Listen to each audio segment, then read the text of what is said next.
Саламатсыңарбы балдар? Бүгүнкү маанайыңар кандай?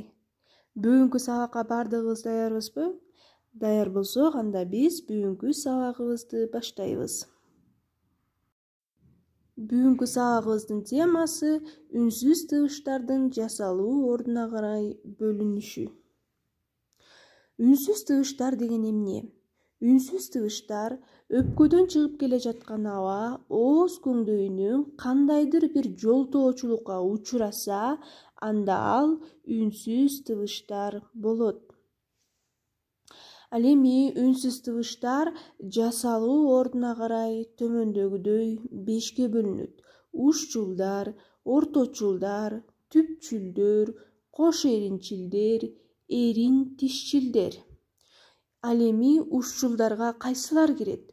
Ушчулдарга Д, Т, Н, З, С, Ш, Л, Р, Ж, Ыц, Ытш кирет. Булар тилдин учу тиштерге же таңдайдын алдыңкы бөлүгүнө тийип же жакындаган абалда жасалат. Ал эми орточулдарга кайсылар кирет? Орточулдарга Ч, Ж кирет. Мында балдар тилдин орто бөлүгү жогору көтөрүлүп, катуу таңдайга тийишүүдөн же таңдайга карай көтөрүлгөн абалында жасалган үнсүз тыгыштар орточул тыгыштар болот. Мисалы Ч, Ж деп тилибиз жогору карай көтөрүлдү. Андан кийин түпчүлдөргө К, анан К, анан Г, анан Г кирет. Бул түпчүл үнсүздөр тилдин арткы бөлүгү жумшак таңдайга тийишүүдөн жасалат экен. Буга жоон үндүүлөр менен катар келгенде К кайсы учурда К болот, кайсы учурда К болот. Кайсы учурда Г болот, Г болот. Мында жоон менен ичке үндүү менен келген учурда ушундай өзгөчөлүктөр болот. Эгерде жоон үндүү менен келсе К болот, ичке үндүү менен келсе К болот. Андан кийин кош эринчилдерге Б, П, М. Мында астыңкы эрин менен үстүңкү эрин тийишүүдөн пайда болгон үнсүз тыгыштар. Эң акыркысы эрин тишчилдер. Эрин тишчилдер үстүңкү тишке астыңкы эриндин тийишүүсүнөн пайда болгон. Мисалы, үстүңкү тишке силер дагы өз алдынча жасап көргүлө. Үстүңкү тишибизге астыңкы эрин тийгенде В, анан Ф тыгышы пайда болот экен. Демек, ошон үчүн бул атына айтып тургандай эле эрин тишчил.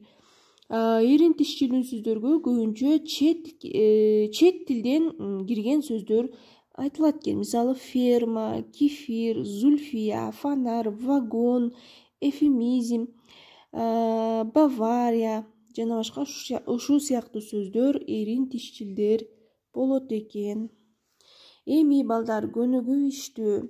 Мисалы китеп деген тамгага биз талдоо жүргүзөбүз. Китеп сызыкча коебуз дагы, мында 5 тамга бар, 5 тыгыш бар. Китеп 2 муун бар.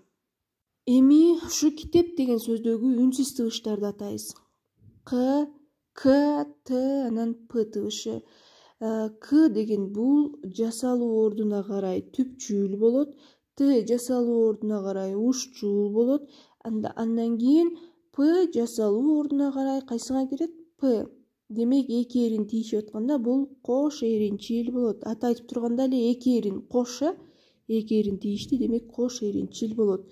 Эми силерге балдар үйгө тапшырма дал ушундай кылып 33-чү көнүгүүнү карайбыз.